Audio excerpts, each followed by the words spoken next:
Tere kõigile, eetris on nädala uudised. President Donald Trump teatas pühapäeval, et Ühendriigid lükkavad Euroopa Liidu toodetele kehtestatava 50% tariifi rakendamise 1. juunist 9. juulile edasi.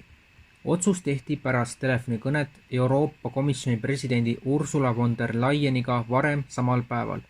Sain täna kõne Euroopa Komisjoni presidendilt Ursula von der Leyenilt, kes taotles 1. juuni tähtaja pikendamist 50% tariifi osas seoses kaubanduse ja Euroopa Liiduga, kirjutas Trump Truth Socialis. Nõustusin pikendamisega 9. juuli 2025. Mul oli au seda teha. Komisjoni president ütles, et läbirääkimised algavad kiiresti. Trumpi avaldus järgnes von der Leyeni postitusele sotsiaalmeedia platvormil X, milles ta kirjeldas oma vestlust Trumpiga kui head kõnet.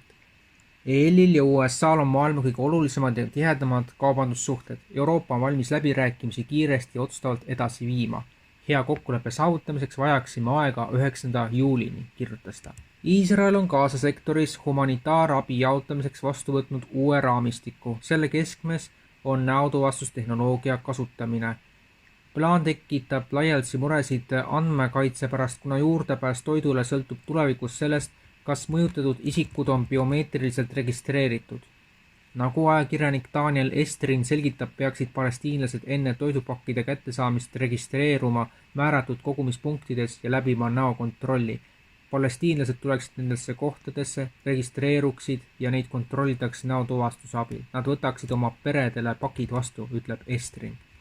ÜRO lükkab plaani tagasi. Nad hoiatavad, et levitamine, mis piirdub 4 kontrollpunktiga Gaza sektori lõunasos, kasutab tahtlikult nälga relvana. Jaapanist pärit uus lahkamisuuring on viimastel päevadel elevust tekitanud. See teatab mikroarmide avastamisest 3 patsiendi müokardis, kes surid seletamatu südameseiskuse tagajärjel ja kellel oli ka COVID-19 vaktsineerimise anamnees. Vaatamata neile plahvatuslikele avastustele ei leidnud autorid doktor Tomomi Koizumi ja doktor Masao Ono otsest põhjuslikku seost vaktsineerimiste ja südame mikroskoopiliste muutuste vahel. See tekitab tõsiseid küsimusi ja on murettekitav, eriti arvestades varasemaid teaduslikke ja poliitilisi meetmeid vaktsiinide kõrvaltoimetele. Asjaolu, et autorid on vaktsineerimiste avastuste vaheliste võimalike seoste loomisel ettevaatlikud, võib tõlgendada tõendina süsteemsest kalduvusest vaktsiinide võimalikke negatiivseid mõjusid maha suruda. Teadlased ja institutsioonid, kes vaktsiine propageerivad, kipuvad selliseid uuringuid esitlema positiivses valguses või vähendama nende olulisust, et säilitada laiem ühiskondlik aksepteerimine. See võib viia tõsiste riskide jätkuva alahindamiseni rahva tervise arvelt. Implanteeritavad ajuarvutiliidesed on saabunud. Hiiglaslik samm düstoopilise digitaalse vanglaühiskonna suunas, mille eliit on meile kavandanud. Kas see oleks taevas või põrgu, kui su aju oleks 24 tundi ööpäevas internetiga ühendatud? Tänapäeval näib suur osa elanikkonnast olevat püsivalt seotud oma nutitelefoni või arvutiga, kuid peagi võivad implanteeritavad ajuarvutiliidesed võimaldada inimestel oma seadmetega katkestusteta ühendusest püsida. Apple on teinud koostööd kahtlase tehnoloogia ettevõttega nimega Synchron, et töötada välja ajuimplantaat, mis võimaldaks kasutajatel digitaalseid seadmeid juhtida ainult mõtte abil. Vaktsiin on pettus. WHO nõunik ja toksikoloogia ekspert professor dr. Mustafa Ali Moht paljastab mRNA vaktsiini valed. Malaisia teadlane ja toksikoloogia ekspert professor dr. Mustafa Ali Moht rääkis sensatsioonilises intervjuus mRNA vaktsiinide ohtlikkusest. Maailma Terviseorganisatsiooni WHO konsultandina ning toidus ja keskkonnas leiduvate keskkonnatoksiinide ja mürgiste kemikaalide eksperdina on ta osalenud toidu ja ravimite ohutust jälgivatel kõrgetasemelistel kohtumistel. Tema kriitika mRNA vaktsiinide suhtes on terav ja ühemõtteline. Vaktsiin on pettus. Ärge usaldage seda, see on pettus, see pole päris, kuuldas ta, kirjeldades vaktsiine kui geenide teraapiat, mis muudab inimesed DNA-d. Erinevalt traditsioonilistest vaktsiinidest, mis viivad immuunsüsteemi tugevdamiseks organismi nõrgestatud viiruse, selgitas ta, et mRNA vaktsiinid põhjustavad organismis geneetilisi muutusi, mis võivad viia ettearvamatu tagajärgedeni nagu verehüübed ja äkksurm. Patsientide biomeetriline tuvastamine ei piirdu enam ainult arengumaadega. Paljud USA tervishoiusüsteemid kasutavad patsientide registreerimisel kontrollimiseks biomeetrilisi süsteeme. Kuigi need süsteemid võivad vähendada patsiendi andmete segiajamisest tingitud meditsiinilisi vigu, muutub problemaatiliseks siis, kui need kombineeritakse biomeetrilise isikutunnistusega, mis on vajalik finantsasutuste või valitsuse teenustele juurdepääsuks. Sellisel juhul võib vaktsineerimisnõuete mitte täitmine teoreetiliselt kaasa tuua tšeki deponeerimise, sularaha väljavõtmise, kinnisvara ostmise või autojuhtimise võimatuse. Mitteturunduslik biomeetrilise tehnoloogia ettevõte SimPrints tervitas Gavi tegevjuhti dr. Sania Nishtarit Khanas, et kontrollida vaktsineerimist biomeetrilise skaneerimise abil. Gavi vaktsineerimisliit eesmärk on mitte kedagi vaktsineerimisega maha jätta ning Gatesi fond on üks selle asutaja liikmetest. Hollandi paremäärmuslik juht Geert Wilders esitas riigi valitsevale koalitsioonile karmi ultimaatumi, ähvardas valitsuse toetuse nädalate jooksul tagasi võtta, kui see ei kehtesta ranget asüülitaotluste külmutamist. Muidu me astume välja, kuulutas Vabaduspartei PVV juht esmaspäeval pressikonverentsil, kus ta esitles 10-punktilist plaani, mille eesmärk on rängalt piirata migratsiooni ja kaotada kehtiv varjupaigapoliitika. Meie kannatus on nüüd otsas, ütles Wilders, väites, et tema partei on viimase aasta jooksul olnud rangema rändepoliitika oodates väga mõistlik ja väga kannatlik. Ta viidas varjupaiga taotlejatele täieliku piiri sulgemise õigustamiseks Euroopa Liidu toimimise lepingu DFEU artikli 72, mis lubab liikmesriikidel sisejulgeoleku küsimustes ühepoolselt tegutseda. USA tervishoiu inimteenuste ministeerium peatab $1 miljardi suuruse lepingu Modernaga. Linnugripi vastsed mRNA vaktsiinid on väljasuremise äärel. Signaali efektiga samm. USA tervishoiu inimteenuste ministeerium HHS lõpetab kõik Modernaga sõlmitud lepingud mRNA põhise linnugripi vaktsiini väljatöötamiseks. Pärast aastaid kestnud tingimusteta toetust tähistab see poliitilist pöördepunkti, millel on vaktsiinitööstusele kaugele ulatuvad tagajärjed. Leping lõpetatud ehk tühistatud on $766 miljonit.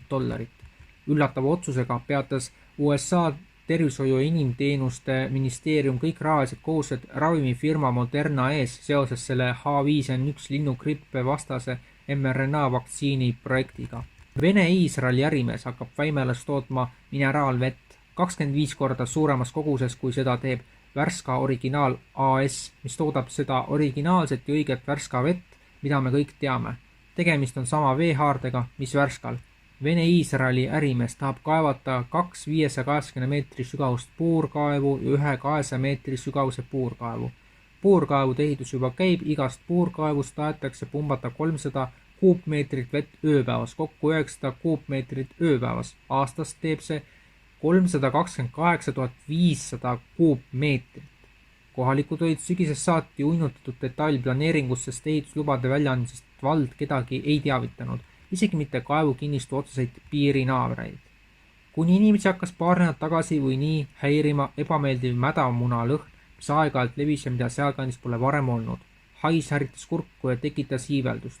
Omavahel asju arutles tekkis kahtlus, et hais võib olla seotud kaevamistöödega niinimetatud kanala kinnistul.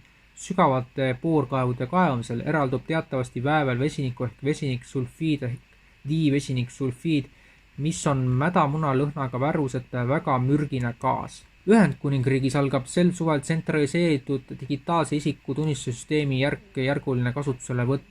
Niinimetatud gov.uk wallet on mõeldud pikas perspektiivis koondada kõik valitsuse väljastatud isikutunnistused, näiteks veteranide kaardid, juhiload ja muud isikut tõendavad dokumendid ühte rakendusse. Süsteem peaks täielikult rakenduma 2027. aasta lõpuks. Sellel on kaugele ulatuvad tagajärjed privaatsusele, andmeturbele ja miljonite kodanike igapäevaelule.